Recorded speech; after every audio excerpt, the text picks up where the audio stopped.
FSN Radio. It's all about what's next. Go to financialsurvivalnetwork.com and sign up for your free weekly newsletter. You'll also get 3 free reports. The Financial Survival Network. It's all about what's next. Welcome. You are listening to the Financial Survival Network. I'm Kerry Lutz, and today is 12/13/19, and we're almost halfway through this month, almost in 2020. And what does that mean? It means 'tis the season for resolutions, for New Year's resolutions, and maybe you would be better served, rather than trying to quit smoking or losing some weight, making your New Year's resolution for 2020 and the decade ahead. And we're going to help you out with that in a little while. First, as always, email us with any questions or comments, and especially about what your New Year's resolutions are. The funnier, the better. I'll share some of mine later on, but resolutions are good only if you keep them, and only if they're reasonable and obtainable, kind of like goals in life. So really, rather than resolutions, they're your goals. What are your goals? And that is very meaningful. It's very important. Every study of successful individuals has always showed that they are goal setters and goal achievers. And if you want to succeed both in the coming year and in the coming decade, you need to start right there, because there's an old saying, if you don't know where you're going, any road will get you there. And that means if you don't set goals, you don't know where you're going, and you don't know how to get there, and you will get there because you're going nowhere. So set those goals and send them to us. KL@kerrylutz.com is the email address. So with me now, got author. You've seen him on CNBC, he's been on BBC, Bloomberg, he's on Seeking Alpha, Barron's. His name is Ian Weiner. Recently wrote a book, Ubiquitous Relativity. Hopefully you don't have to be Einstein to figure this one out. I kind of have a glimpse of what it's about, Ian, and we really appreciate you coming on the show. So what is ubiquitous relativity? It's a way of thinking. It's a notion that because each of us has a unique way of physiologically sensing the universe, and each of us has a unique set of emotions attached to all those senses.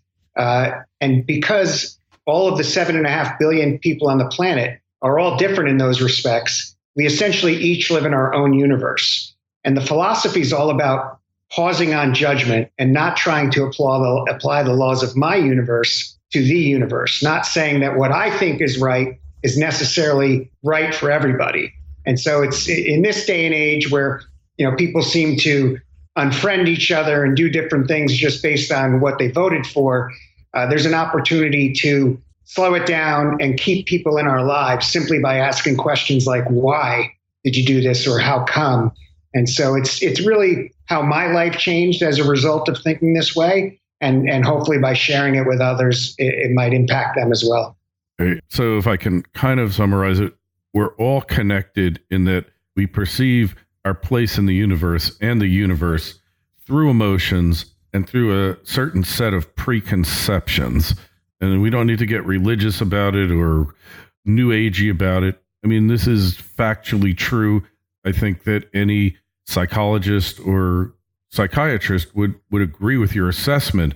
So the key here is that you're using your view or that view on investing for success, understanding these concepts, which will make you a better investor?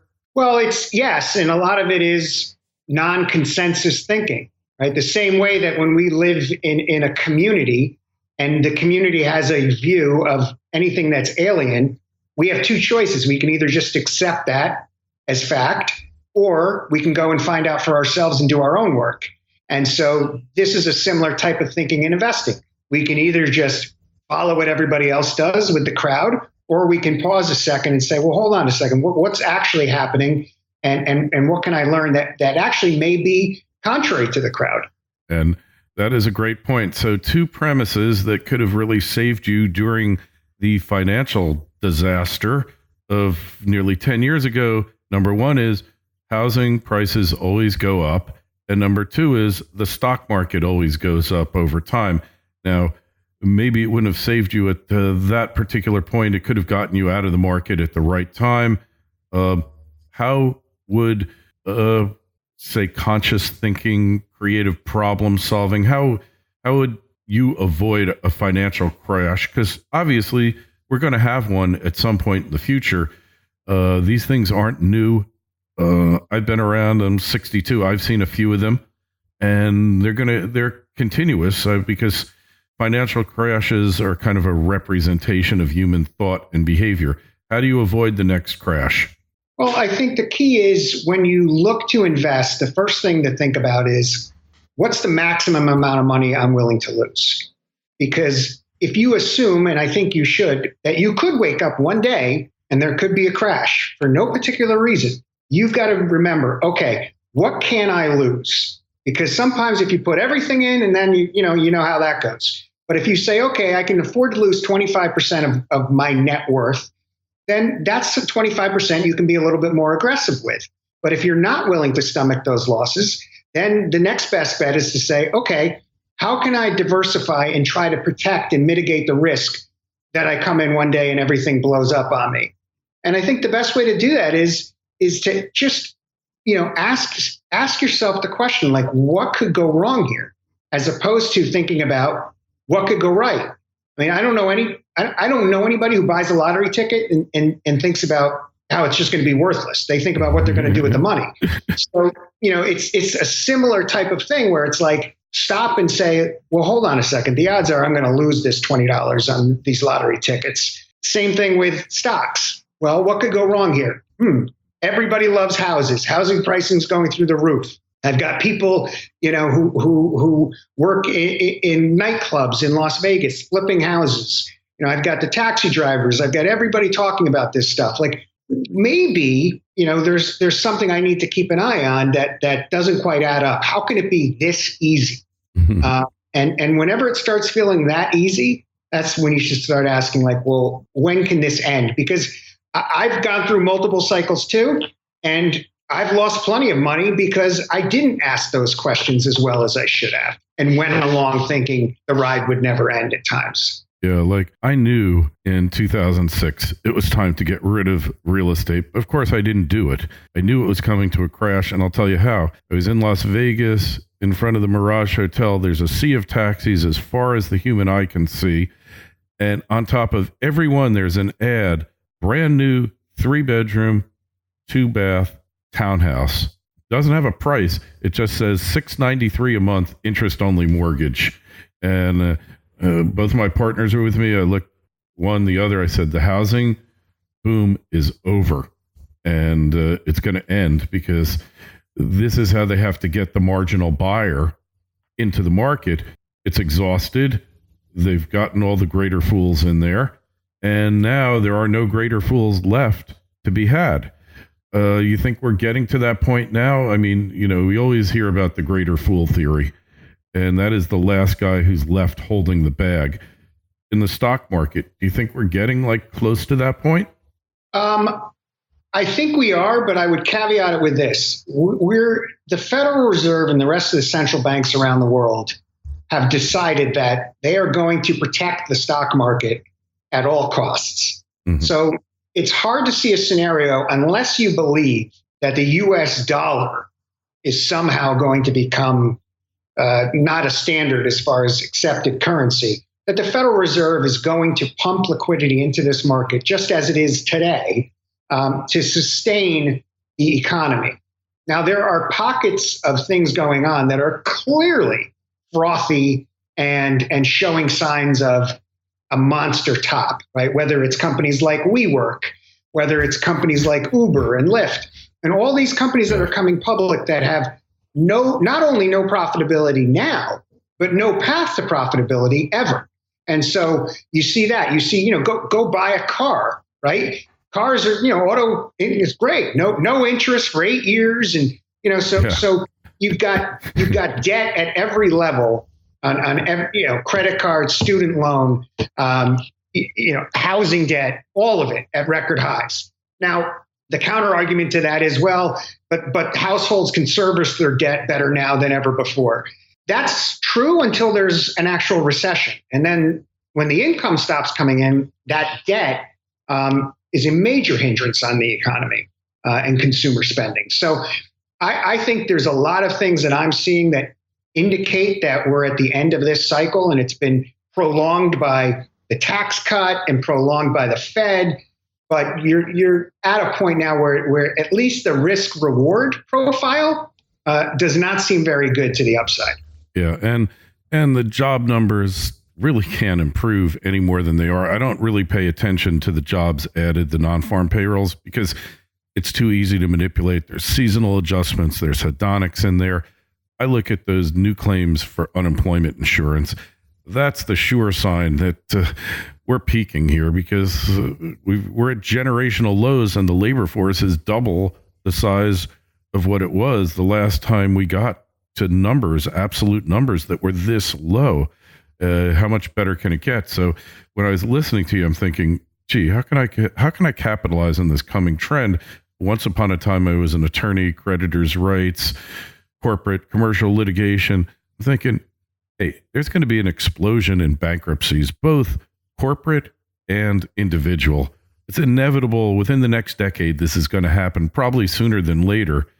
I mean, because any recession is going to trigger massive bankruptcies in the country, both at business and at individuals, at the individual level. It almost has to, right?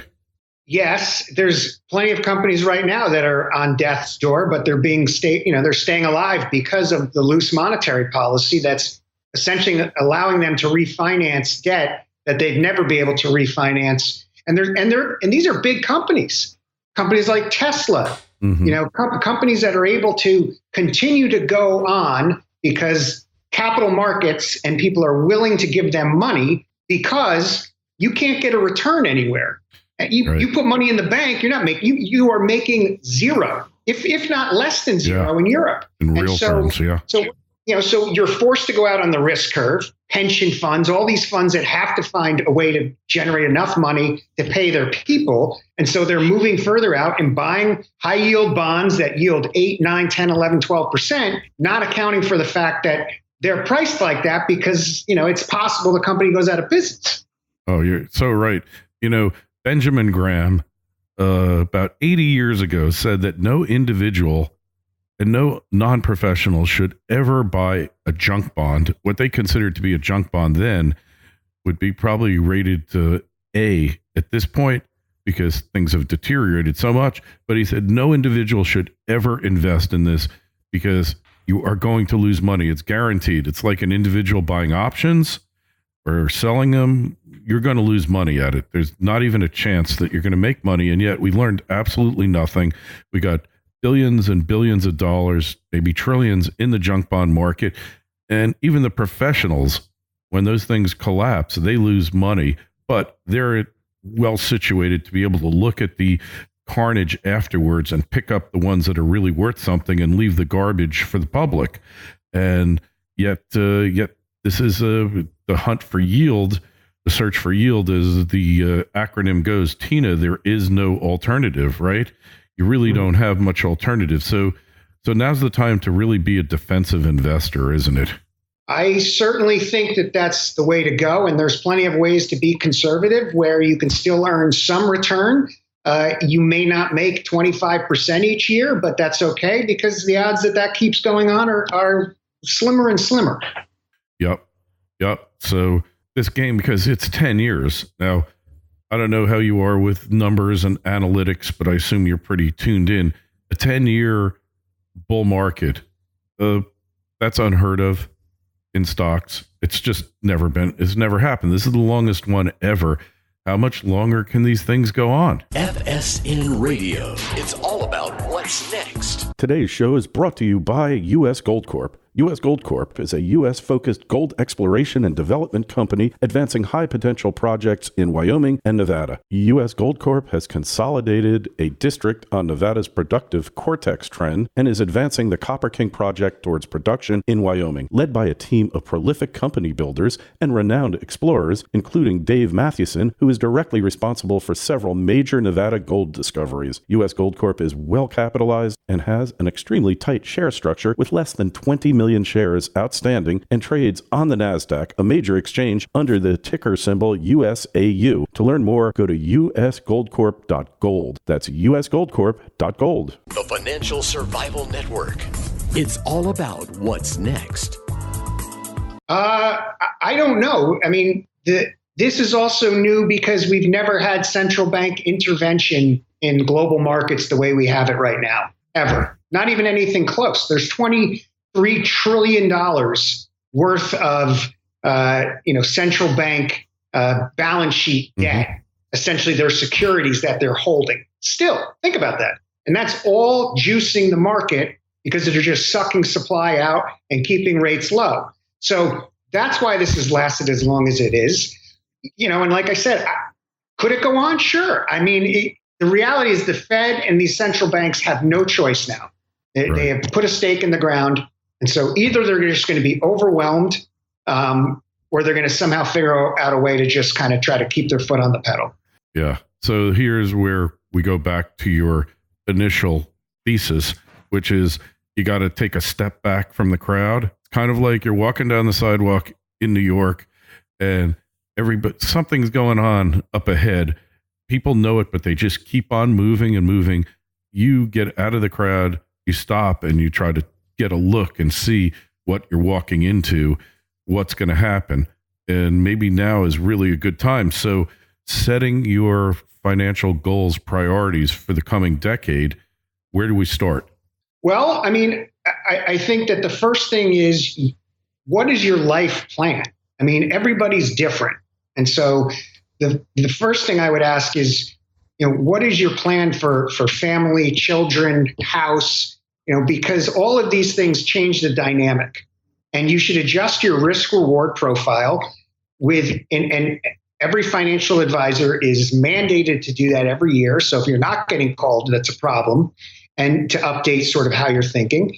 And depending on your to the point of how much are you willing to lose, people need to have that in mind and then invest accordingly.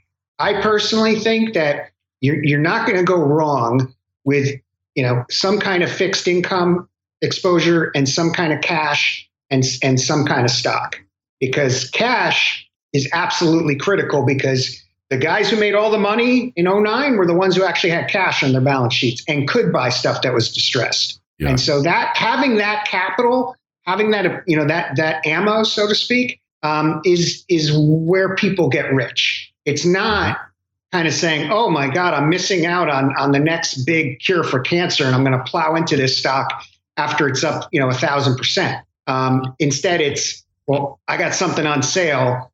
Everybody hates it. Is it going to survive? Because if it is, I could make a lot of money here. Yeah, and it could be yielding quite a bit after the beatdown, the inevitable beatdown occurs, where it might only be yielding 1% or 2%, and after the crash, or whatever you want to call it, the financial dislocation could be yielding 6%, 7%, 8%. We've seen that after these markdowns, and it's still the same company as it was when it was yielding 2%.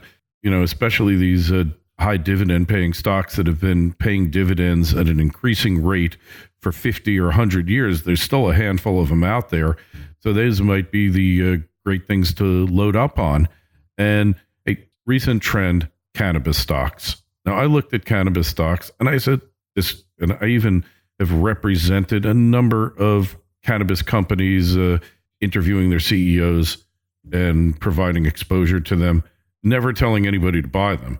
But this market's blown up and nobody can understand what happened. It was the new thing a year ago. Stocks were going up by leaps and bounds, and now it's garbage. And from your perspective, you couldn't have been surprised by this.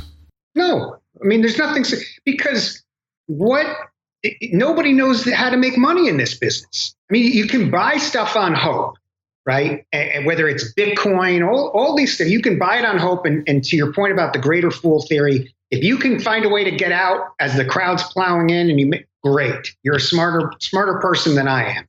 But when I look at industries like marijuana that is wildly regulated and very nascent, what's the food? What's the supply chain? What's the food chain? I mean, I live in Los Angeles. I see these big kind of dispensaries. They're doing a lot of business, but I have no idea how that works. And all I hear about are farmers going out of business and different standards for every town in California. And so, you don't have to kiss everyone in the bar. You can say, well, you know what? I don't know anything about marijuana stocks. So whoever's making money, God bless them. But, I'm going to sit that one out. Same with Bitcoin. It's the same thing. People plow into it. Everybody's got all these great ideas. But I mean, how many people actually know what the hell they're buying? Or are you just saying, I'm buying it because it's going higher? None of them know. I mean, I understand the principles of it. I won't tell you that I really understand how to mine a Bitcoin, because all I know is it takes a lot of electricity and your computer is going to turn like red hot. Outside of that, I don't know what the algorithms are, nothing.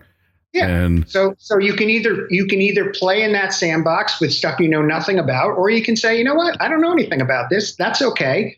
I'm going to focus on the stuff that I actually have some idea what it is, what it does, and understand the company. And that goes back to the Peter Lynch sort of way of thinking about it. It's like, right. He was very simple. Go to the mall when the malls mattered and see where people are shopping and buy the stocks of those companies. Yeah. Versus today, where it's like, I don't know if Uber, nobody that I know, and I talk to a lot of people, has given me any kind of way that they're ever going to make money. And so am I just going to buy that because people talk about it a lot and I ride in a few of their cars? Or am I actually going to say, this makes no sense to me, this model. So maybe I'll just stick with Microsoft, or I'll stick with Apple because I know their products and I know their balance sheet and I know their, and so that's what I think the key is for investors is find stuff that you understand and avoid stuff that you have no idea what you're doing. You're better off just going into a casino. I totally agree with you. And I take that a step further. If you're not an expert in reading financial statements, but you kind of sort of understand it. If you look at a company's financial statement and you go down to the notes and you don't understand anything that they are talking about there, don't buy it. You don't have to be a financial whiz. You just have to see, like, certain industries have very transparent financial statements, like the mining industry, which is so beat down now. It's a very easy business to understand. But then you go into, like, I remember after the crash when the banks were having problems and somebody said, Citibank is down 80%. Is it a good buy? And this guy ran a value fund and he said, it might be, but why don't you take a look at the financial statements and tell me what note 31 means? Because I don't understand it. So if you can't understand those notes, then they're probably written to deceive and not to educate. And because you can't really take a walk through the malls anymore, because probably the mall that you live nearby has closed down and is a ghost mall now. A third of them have closed. So you maybe it would be great if Peter Lynch updated his thesis. Where the heck do you walk now to find these up and coming companies that nobody knows about? Well, that's a great question. They're not easy to find. When you do find them, it's very, very lucky. What I like to do is try to just spend time around people who are really smart. I'm not necessarily one of them, but if I spend enough time around them, I start to hear and I follow what one of my sergeants used to say, which is if you keep your eyes and ears open and your mouth shut, you might learn something. And that's what I try to do. I say, oh, that's it. That's interesting. I never heard of that. Mm-hmm. Maybe this is something worth taking a look at.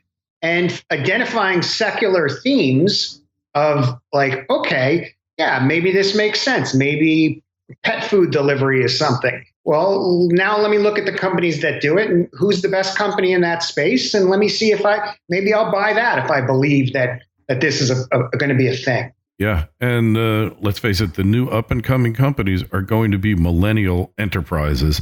So they aren't really going to look like the businesses of yesteryear. They're going to be decentralized. There's going to be a lot of people hopefully working from home. I don't know how that works out with big companies, but I know all my kids work for companies and they have the option of spending a certain amount of their time working from home or going to any company office in the world and working from that office. So these companies are going to look a lot different than our companies look now in terms of management, in terms of productivity, in terms of this distributive web of not needing to be in a centralized place. So, and you see these companies coming out, not so much the losers, the Ubers and the Lyfts, although I don't understand how they lose money because really they have no cost. The only cost they have, maybe they must have way too many people working there. They should only need an app. They shouldn't need to be able to, maybe they need some people to screen the drivers. Makes no sense. But these millennial companies are the future. So we've got to wrap our arms around the fact they're not going to work the way a lot of companies in the past worked with centralized workplaces and logical workflows. They're totally different. Well, I mean, with something like Uber, it falls into that category of loose money, allowing companies to spend like crazy and distort markets, and with the hope that someday, somehow, they're going to be able to flip a switch and they're going to make money. But one of the most interesting statistics out there that I don't hear people talk about at all is that if you look at CapEx, if you look at what companies spend on their businesses, almost 5% of total CapEx, which is up from almost nothing, is being spent by companies that have no profitability. So what you have is a free capital going to Uber, Lyft, all these different companies, WeWork, that are just spending like crazy, killing the competition, but also creating business models that will never make money. And so that kind of situation is unsustainable because at some point, somebody's going to say, why am I giving these companies money when all they're doing is just flushing it down the toilet? Yeah, well, WeWork is a whole nother species of fraud that we see come up from time to time. So, no, I agree. And those have been hot investment trails. But for instance, when we go back to the founding of Facebook and then several years back, 5-6 years ago when it went public, that was a company I knew was going places. Because, mainly for my kids. Maybe if you have millennial kids, you need to think about what they're doing because my daughter was involved with advertising there and explained to me that once they mastered their ad platform, they were going to make as much money as Google and maybe go past it. So I guess we're in a different realm. We need to think about this. So one word of warning for the community out there listening to you now for the coming decade, what do you need to be most wary of, Ian? I think you got to be most wary of income inequality. I think that what we're seeing in the country is pretty extreme. In Venice, California, which is where I live, it's as bad as I've ever seen it. Where you have homeless people pouring out into the streets and you can't buy a shack for under $2 million because of Snapchat and Google and everybody moving in there. Mm-hmm. And not so much because I fear a revolution, but more because this is how an Elizabeth Warren, or this is how a true populist, not Trump, he's not a true populist, gets into office.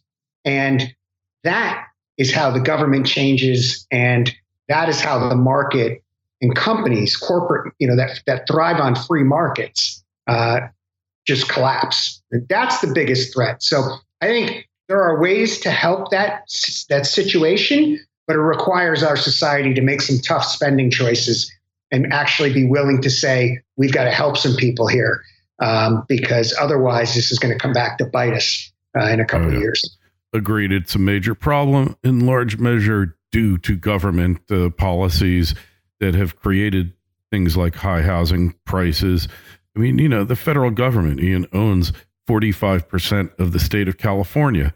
Like, what are they holding on to it for? I understand the national parks, and maybe there should be 10 times more national parks. That still leaves most of the state that they have no business owning, that would be better off in private hands, that could help address these issues.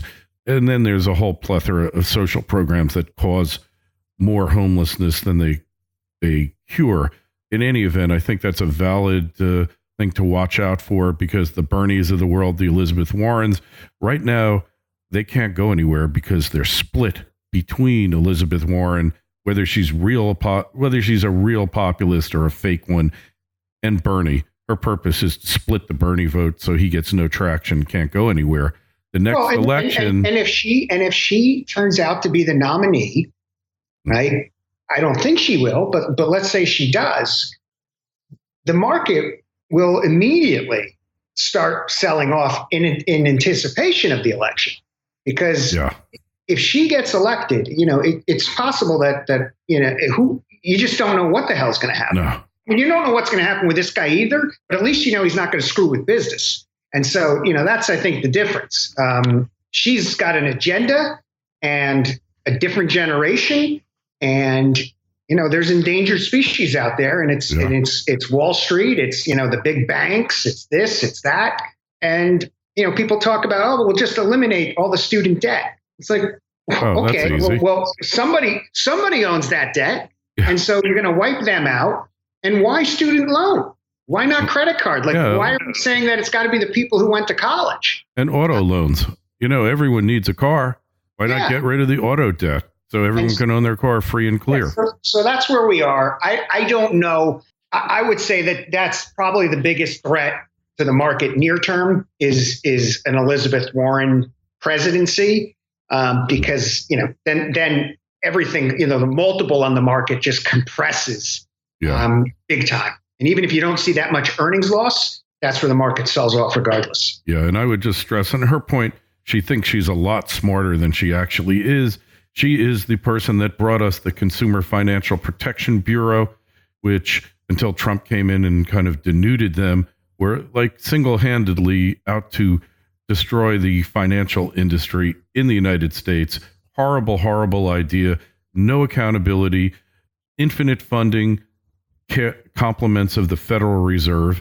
The thing needs to be gotten away with, but that was her brainchild. She was supposed to run it the first time, but the Republicans forced her out, and then she became a senator. So I don't know what was worse, letting her have her way with the CFPB or having her as a senator. But I think look, I get that there's frustration with banks. I get that there's frustration with pharma companies, and there are bad actors in every industry. Yeah. But 95% of the people who worked on Wall Street, myself included, had nothing to do with the housing blow up. I mean, nothing. And so we were just, we were collateral with it too. We all lost our jobs. That's, one of the ironies of the whole Occupy Wall Street thing. They showed up 10 years ago down here in downtown Manhattan with all kinds of ideas on how to occupy Wall Street. Look what happened. We did it to ourselves. We created the technology and the algorithms and everything else that replaced us. So now they can come down here. There's plenty of room to occupy if they want to come down here now. That is a really great point. Occupy Wall Street, one of the more misguided movements of our time, because they knew something was wrong. They didn't know what it was, but just go for the juiciest target and maybe something will stick. Yeah, we have to watch out for that. That is a really good admonition you provided with us. I love the idea of keep your eyes open and your ears open and your mouth shut, and you might learn something. I think the other corollary of that is God gave you 2 ears and 1 mouth to be used in that proportion. So, that's right. That's right. Anyway, so hey, your website. Where do we find out more about you? How do we connect with you on the web? It's www.ianweiner.com. And that has all my bio, link to my book. And if you YouTube me, you'll see plenty of media experience, media. And hopefully it'll resonate with your idea of being non-consensus and trying to take, kind of the lesser frequent path relative to a lot of the financial media. All right. Well, hey, I want to continue this discussion at some point in the future. It's really been fascinating. I like the fact that unlike most of these financial guys out there, you have like a whole world view and philosophy. Most people you talk to really don't have a world view and an abiding philosophy. They just kind of are going on autopilot, and they have their area of expertise and they kind of stick with it, and that's how they live. So question everything and accept nothing. I think that's pretty sound advice. We'll definitely have you on again. Hey, any questions or comments for Ian or myself? KL@KerryLutz.com, Twitter feed @KerryLutz, Facebook page is Financial Survival Network. Visit our website, financialsurvivalnetwork.com. Ian, we'll talk to you again real soon, and Happy New Year. You too, Kerry. Thanks for having me on. FSN Radio. It's all about what's next. Go to financialsurvivalnetwork.com and sign up for your free weekly newsletter. You'll also get 3 free reports. The Financial Survival Network. It's all about what's next.